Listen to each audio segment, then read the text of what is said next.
Go kanatong tanan. Mga igsoon, kung ugaling dunay importante kaayo nga tawo nga mo text nimo karong panahon na nga moingon mo anha ko sa inyong balay karong hapon. Unsay imong buhaton? Ha? Well, immediate reaction. Importante kaayo. Sa may pinaka-importante ninyo, sayang uban pare. O sige si Pader. Huy, mo adto si Pader sa balay. Ha? Ang uban kay Pader manglimpyo sa balay. Matarantar. Ang uban, Pader, time sa Pader, unsa imong kaunon? Ngitag unsay paboritos pare kay magluto og espesyal. O mangutana, Pader, time sa Pader ha, unsang oras sa jud kamo ari? Diba? Ato ning tinudon. Tinudon nato. Mga igsoon, sa panahon karon una ay bisita o sa una kay bisita, basta kay maabot na gani ang bisita nga pinakalitwa kakaandam, palingkuron dayon sa sala. Dayon tunulan dayon og album. Di ba? Pakit-on dayon ka sa imong mga tanang pictures diha bisag wa na ngayo ang imong bisita, hala patanaw Pader. Kay para malingaw. Kay ikaw natarantar na. Nagtuyok-tuyok na ka diha sa imong buhaton kay naa kay pinakalit nga bisita. Ang uban patanawon og TV. Bisan imong TV nga way cable, nagkarat-karat, tunulan pa og remote control. Tanaw sa Pader. Uy, pwede dahi na. O tinuod no? Ha? Patanawon na yung bisitag TV nga kurog man na kaayo. Kalisuda sad. Ha? Karong panahon na, tungod kay dugay man kay kamuatiman sa imong bisita pag abot, mangita na lang og wifi password ang imong bisita aron malingaw. Pila ka oras imbis duha ra ka oras ang imong bisita kay naay tuyo, ang nabilin medya ora na lang. Moingon na lang, ma'am, mauli na lang siguro ko. Kay naa ra ba ka kanunay sa kusina? Diba? O ang uban mauwaw maatupang. Magtago-tago ra gyud, agi-agian ra gyud ang ilang bisita. Well, tinuod gyud na siya. Ngano man na siya? Siguro daghang rason. Tungod kay maikog, mauwaw, pero napoy kadaghanan grabe jud kaayo ang hospitality. Ang imuhang pagka maabi-abihon labi ng mga Pinoy, we are known to be hospitable. Muatiman jud kaayo. Ang number one, unsay ipakaon sa bisita. Ang pare gani kung mo ana, unsay kaunol ni Pader. Ano magyog ingon ana ta? No? Well, dili naman na siya dautan, di po na siya sayop. Pero kana nga kinaiya, nakakuha ka sa kinaiya ni kinsa sa atong ebanghelyo karon. Marta. Lingi imong tupad, hay kanimo Marta. Yung mga martahon diha, mag-andam, mag-atiman gyud. Og lain ang kinaiyan ni Maria. Si Maria maoy nakapili sa ingon pa sa ebanghelyo, maoy nakapili sa labing maayo. Dili ingon nga sayop ang kang Marta, maayo ang kang Marta, pero ang labing maayo ang kang Maria.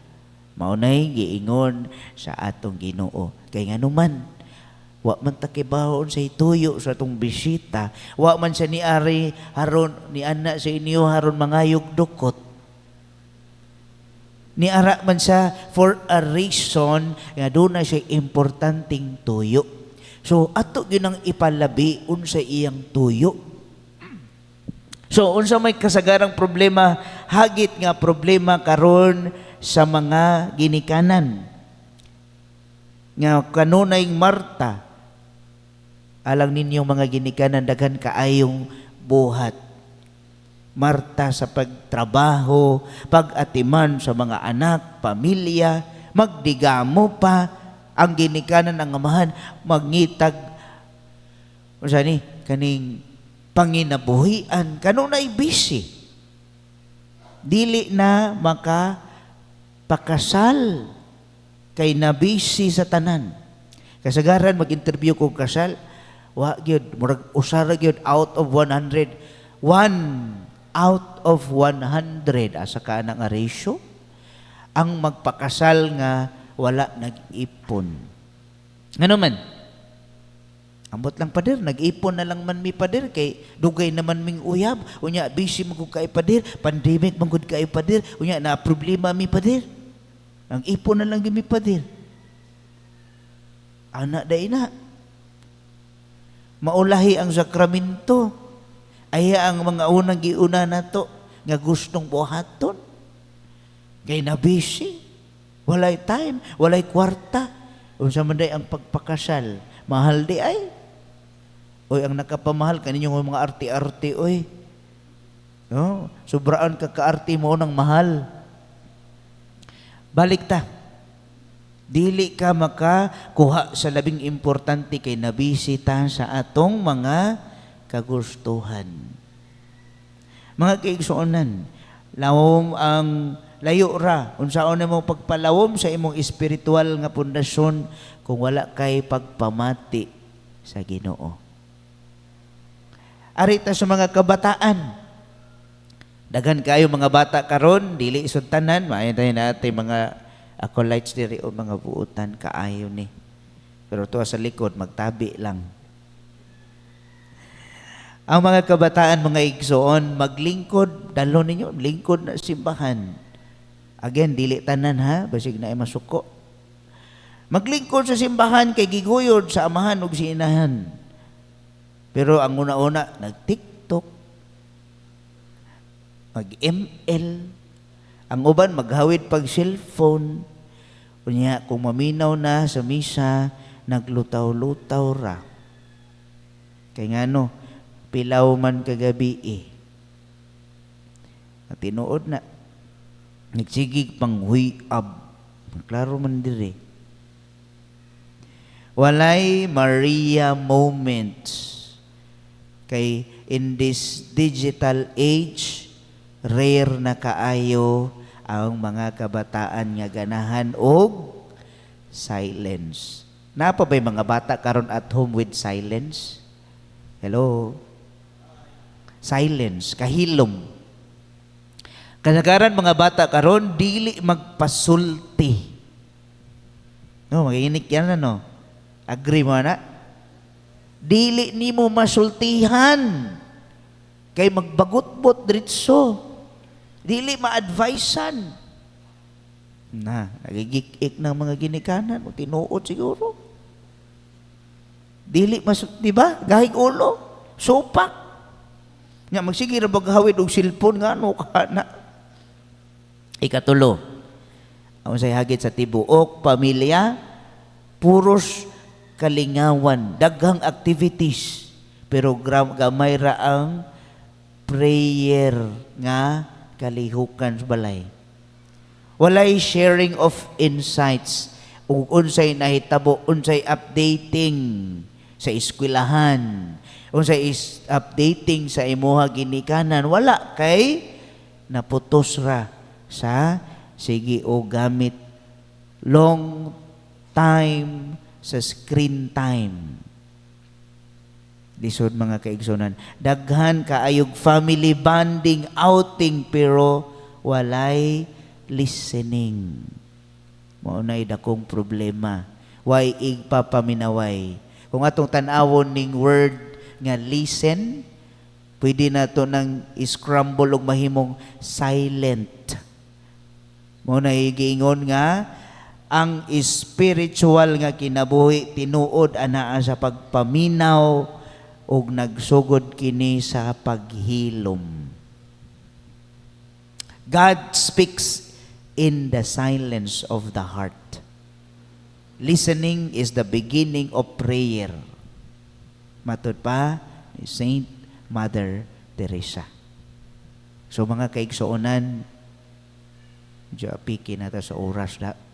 Di lang ako taason. Mao na nga atong andamon ang atong kasing-kasing. Hinaot unta nga kamautang maminaw. Narabay usahay sa una, sa wala pa ko, sa seminaryo pa ko, usa sa mga orientation namo kining counseling. Usahay, nindot man sug kayo i-advise og tao, no? Kanang naay problema, ganahan ka ita magsigig istorya o mohatag og advices. Pero usa sa mga advice po sa amo, kung maghatag og counseling, kinahanglan, mas maayo nga mas mamati lang una kita aysa nga mo istorya. Paminawa ang tao nga nagsugyot sa iyang problema. Ayaw og batin diretso. Ayaw og paghuna-hunaon sa imong i-advise nga maayo. Kay ganahan ra gyud na nga mapamatian siya. Gusto ra gyud na siya mo pour out sa iyang problema. Gusto ra na siya nga makapagawas sa iyang mga gibati. Wala siya nagkinahanglan all the time og advice. Just a listening heart, a listening ear.